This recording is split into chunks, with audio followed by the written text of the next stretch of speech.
बिस्मिल्लाहिर्रहमानिर्रहीम। अस्सलाम वालेकुम। हकीकत टीवी साइंस एंड हेल्थ में खुश आमदीद। इंडिया में इस वक्त बड़ी वार्निंग जारी हो रही है और वार्निंग ये है कि इंडिया की तारीख का सबसे बड़ा रियल स्टेट का क्रैश आने वाला है। आप अंदाज़ा नहीं कर सकते कि अभी ये ईरान जंग क्या क्या करेगी। अब उसकी जो वार्निंग जारी हुई है, इंडिया में असल में इतना बड़ा क्रैश आने वाला है, इतना बड़ा क्रैश आने वाला है कि प्रॉपर्टीज की कीमतें बिल्कुल तितर बितर होने वाली हैं। असल में हुआ क्या है, अब ये ईरान जंग की वजह से मामला क्यों इतने ज़्यादा ख़राब हो गए। इंडिया में आपको पता है कि उन्होंने फॉरेनर्स को कहा है कि आप एनआरआईज को, बाहर जितने भी इंडियंस काम करते हैं उनको कहा है कि आप पैसा भेजें। हो ये रहा है कि इंडिया में बड़ी तेज़ी के साथ पैसा बाहर मुंतकिल किया जा रहा है। पैसा चूंकि डी वैल्यू हो रहा है तो सब उसको डॉलर में कन्वर्ट कर रहे हैं और बाहर भेज रहे हैं या डिफरेंट करेंसीज में। और इंडिया के अंदर अब चूंकि फ़िज़ा ख़राब है, हालात ख़राब है, इकॉनमी का कुछ पता नहीं, क्रैश आ जाए, क्या सूरत हाल है, तो सारे अपना पैसा मुंतकिल करें। इंडिया में जो कीमतें हैं प्रॉपर्टीज़ की वो तकरीबन 35% रिसेंटली गई। सो अब सिनेरियो ये है कि ओवर प्राइस हो चुकी हुई हैं सारी कीमतें। इस वक्त सिर्फ और सिर्फ हालत ये है कि जो लग्जरी है वो ख़रीद रहे हैं, क्योंकि बॉलीवुड है, मूवीज़ हैं, वहाँ पर क्रिकेटर्स हैं, बड़े बिजनेसमैन हैं, वो खरीदे हैं। लेकिन जो सूरत हाल ये है कि बड़े शहरों में और हर जगह पर इस वक्त कीमतें तकरीबन आप समझ रहे हैं कि 12 से 15% गिर रही हैं और ये गिरती जा रही हैं। अब सिनेरियो यहाँ पर ये हो रहा है कि बड़े बड़े जो वहाँ पर बिल्डर्स हैं उनके पास अपार्टमेंट्स हैं लेकिन वो अनसोल्ड हैं। और इस सूरत हाल के अंदर सबसे बड़ा मसला अब ये हुआ है कि प्राइसेस बड़ी तेज़ी के साथ ऊपर गई। आम मिडिल क्लास बंदा वो इसको अफोर्ड नहीं कर रहा। मिडिल क्लास बायर इसको घर अफोर्ड नहीं कर सकता। उसकी वजह से डिमांड जो है वो बड़ी तेज़ी के साथ गिर रही है। और जब सेल्स गिरती है तो जाहिर सी बात है क्रैश आता है। और क्रैश का मतलब ये है कि सबसे बड़ा मसला ये है कि जो बिल्डर्स हैं वहाँ पर जो प्रॉपर्टीज़ बना रहे हैं या जो अपार्टमेंट्स, ये तमाम चीज़ें, उनके पास अब पैसा नहीं है।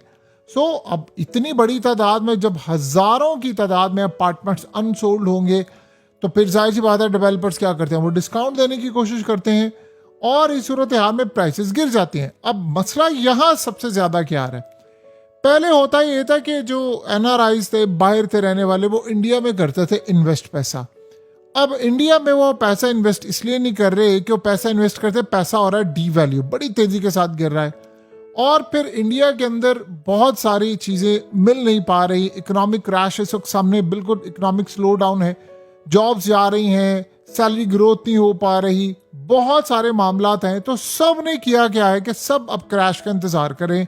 जो बाहर बैठा हुआ इंडियन है वो ये सोचता है कि अगर इंडिया में इकोनॉमिक क्रैश आता है, जो कि पूरे वर्ल्ड में अब आ रहा है, ये खाली इंडिया की बात नहीं है, ये जापान को भी अपनी लपेट में लेगा, यूरोप को भी लेगा, अमेरिका को भी लेगा, पाकिस्तान तो ऑलरेडी, खैर हम तो गिनती में ही नहीं आते, हमारा क्रैश से क्या लेना देना, पहले ही ऑलरेडी क्रैश वाली सूरत हाल है। तो अब ये सूरत हाल होती है कि इंटरेस्ट रेट जब बढ़ जाते हैं तो जाहिर सी बात है आम बंदा जो होता है वो ईएमआई देने के काबिल नहीं रहता और लोग मॉर्गेज नहीं खरीद पाते, बड़े प्रॉब्लम्स रहते हैं। इस सारी सूरत हाल में बड़ी तादाद में लोग इस वक्त अपने अपार्टमेंट चीज़ें बेच रहे हैं, बिल्डिंग्स खाली हैं और कोई ख़रीदने को तैयार नहीं है। इस वक्त सेलर्स मार्केट में ज़्यादा हैं, बायर्स कम हैं, तो प्राइसेस गिर रही हैं। अब इस सारी सूरत हाल के अंदर ऊपर से आ रहा है इकोनॉमिक क्रैश। जब ये क्रैश आता है, ये इकोनॉमिक स्लो डाउन आता है, तो मार्केट तितर बितर होती है। देखिए 2008 में क्रैश शुरू हुआ था अमेरिका से, उसने पूरी दुनिया को लपेट में ले लिया। अब ये जो क्रैश है वो गालिबन इंडिया की तरफ जा रहा है। इंडिया इससे बुरी तरह मुतासिर हो रहा है। एक तो ट्रंप ने, आपको पता है, ऑलरेडी इन पर टैरिफ लगाया है, फिर उसके बाद फर्दर टैरिफ लगा दिया है फोर्स लेबर की वजह से। पाकिस्तान की तो एक्सपोर्ट इतनी ज़्यादा है नहीं, इंडिया की तो बड़ी तादाद में एक्सपोर्ट है। फिर उसके बाद H1B वीज़ा का उनका मसला है, फिर उनको वहाँ से निकालने के प्रोग्राम, फिर उनको ग्रीन कार्ड के इश्यूज़ और बहुत सारी चीज़ें हैं, तो उनकी फैमिलीज़ को इश्यूज़, तो उन सब के लिए भी बड़ा मसला है। और फिर जॉब्स नहीं मिल पा रही दोबारा, जिन लोगों ने जाना है यूएस के अंदर, पूरी दुनिया में उनके लिए क्राइसिस तो है। अब इंडिया में मसला ये हुआ है कि कीमतें जो उनको पे करना पड़ा है, ख़ास तौर पर एनर्जी क्राइसिस है। देखिए इंडिया भी अपने एमरजेंसी में तेल इस्तेमाल कर रहा है, यूरोप कर रहा है, सब कर रहा है, तेल के ज़खायर ख़त्म होते जा रहे हैं। जब ये लेट से ये जंग बंद हो जाती है उसके बाद बैक टू नॉर्मल चीजें आती है। तो आपको पता है बैक टू नॉर्मल आने के बाद भी आपको बहुत सारी चीजों को रिकवरी मोड पर लगाना पड़ेगा। तो पैसा डी वैल्यू तेजी के साथ हो रहा है, मजीद तेल खरीदना पड़ेगा जब सप्लाई बहाल होगी, और अब नाए हॉर्मस तो फिर ईरान छोड़ेगा नहीं। तो इस सूरत हाल के अंदर तो मजीद आपका पैसा बाहर जाएगा। रियल देखिए बैंक्स जो होते हैं वो पैसा देने के लिए तैयार नहीं होते, काफ़ी सारे मामलात हैं, सबको पता है कि ईएमआई अदा करने के काबिल नहीं रहेंगे। सो अब प्राइसेस जो है वो बड़ी तेज़ी के साथ ड्रॉप होने जा रही हैं। ये क्रैश ऐसा ऐसा बनता जा रहा है। और सबसे बड़ा मसला ये होता है कि जो इन्वेस्टर्स होते हैं वो ये सोचते हैं कि प्रॉपर्टी इस वक्त पूरी दुनिया के अंदर, अगर आप स्टॉक मार्केट को देखें, इंडिया की स्टॉक मार्केट में इन्वेस्टर ने, कई ऐसे इन्वेस्टर्स हैं, आम बंदा भी जिसने 5-5 साल पहले इन्वेस्ट किया था आज वो जीरो पर खड़ा है, और कई ऐसे हैं जो 5 साल पहले जहां पर उन्होंने इन्वेस्ट किया था उस वक्त रुपीस की वैल्यू क्या थी, आज प्रॉफिट बिल्कुल नहीं हुआ लेकिन रुपीस की वैल्यू गिर गई है। 74 से आप उठा लें तो आज 100 के करीब उनका डॉलर चला गया है, तो काफ़ी ज़्यादा उनको मसला पड़ा है। दूसरी सूरत हाल ये है कि बड़ी लग्जरी जो होती है वो उन्होंने हाई एंड जो फ्लैट्स और चीज़ें होती हैं ओवर सप्लाई हो गई हैं। और सबसे बड़ा इशू ये है कि जो एनआरआई है जो बाहर बैठा हुआ है वो असल में पैसा नहीं बेच पा रहा, वो इन्वेस्ट नहीं कर रहा। उनको ये बात पता चली है कि रुपीस की वीकनेस है और ये मजीद गिरेगा, तो वो पैसा होल्ड करके बैठे। हत्ता कि इन्होंने कैपिटल गेन टैक्स भी उनको छूट दे दी है कि जो बाहर रहते हैं आप अगर इन्वेस्ट करेंगे तो आपको कोई टैक्स नहीं देना पड़ेगा, कैपिटल गेन टैक्स हमने ख़त्म कर दिया है। तो काफ़ी अब मसला यहाँ पर ये है कि इस वक्त सूरत हाल ये है कि लोग पहले 2 नंबर तरीके से पैसा निकालते थे, खरीदते थे, उन पर क्रैकडाउन किया।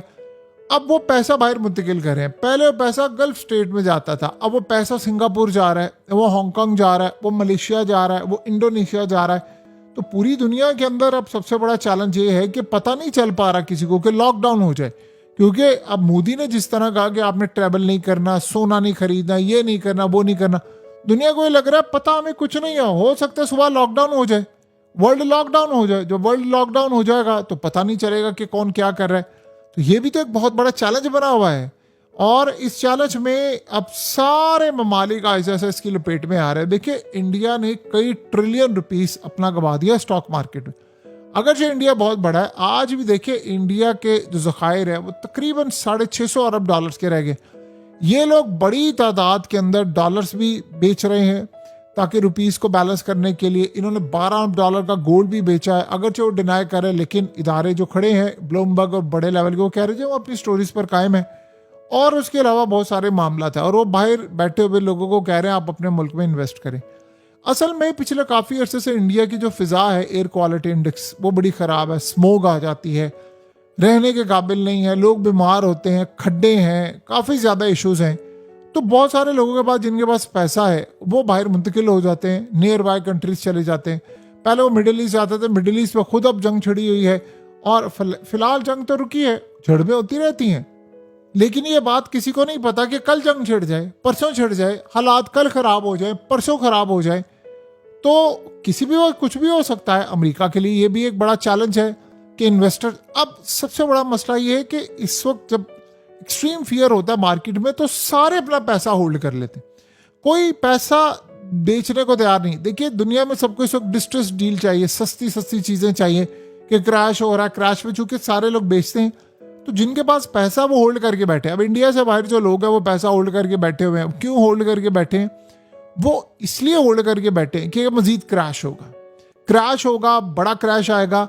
तो एक तो लेट्स से मिसाल के तौर पर डॉलर्स हैं किसी के पास, पाउंड्स हैं या कैनेडियन डॉलर्स है, ऑस्ट्रेलियन डॉलर्स है, ये कुछ भी है, यूरोस है, उन्होंने होल्ड करके रखा है कि जब कीमत पहले तो बाद रुपीस डी वैल्यू होगा, 150 तक चला जाएगा, तो फिर हम अपना पैसा निकालेंगे, और उस वक्त क्रैश भी होगा, प्रॉपर्टीज की कीमतें भी नीचे होंगी, सब होगा, फिर हम बाय करेंगे। मिसाल के तौर पर 1 करोड़ की चीज़ वो समझ से है कि 60 लाख में आ जाए, और ऊपर से रुपीस की वैल्यू भी गिर जाए, तो फिर वो समझ से हम बाय करेंगे। इस वक्त गवर्नमेंट ने कहा तो है उनको कि आप इन्वेस्ट करें, लेकिन कोई करने को तैयार नहीं है। तो काफ़ी ज़्यादा देखें, ये ईरान जंग ने जो क्रैश है, ये ऐसे ऐसे मईशत को सबको अंदर से कमज़ोर कर है, दीमक की तरह खा रहा है। ये तेल का बहरान इतना ख़तरनाक बहरान है कि अभी तो ये शुरुआत हो रही है। ये आप अगस्त तक अगर गई ऐसी लड़ाई, अब नाए हॉर्मस बंद रहा तो ये खेल ख़त्म हो जाएगा। और अल्टीमेटली ट्रम्प को सरेंडर करना पड़ेगा। दुनिया में देखिए, ईरान तो पीछे नहीं हट रहा, आपने उनका मार दिया लीडर, आपने उनके लोग मार दिए, उन्होंने तो पीछे नहीं हटना। और मुश्तबा खामनाई ने जो अपने बाप से 1000 गुना ज्यादा सख्त गिर है, उन्होंने तो क्लियरली कह दिया है कि जंग छिड़ती है, जो सुबह छिड़नी है अभी छिड़ जाए, लड़ाई करें। आपने उनका बाप मारा, ट्रम्प से पूछा गया क्या था, बड़ा अच्छा आदमी, उससे मुलाकात करूंगा, तो रिपोर्टर ने सही उसको कहा ना, तुमने उसका बाप मारा, उसके बच्चे मारे, उसकी बीवी मारी, उसकी माँ मारी, तुमसे बात करेगा? कहता जी वो तो फिर देखा जाएगा क्या होगा। यानी आप ये समझ रहे हैं, आप पागल समझ से ईरानियों को। तो ये सूरत हाल बड़ी तबाही की तरफ जा रही है।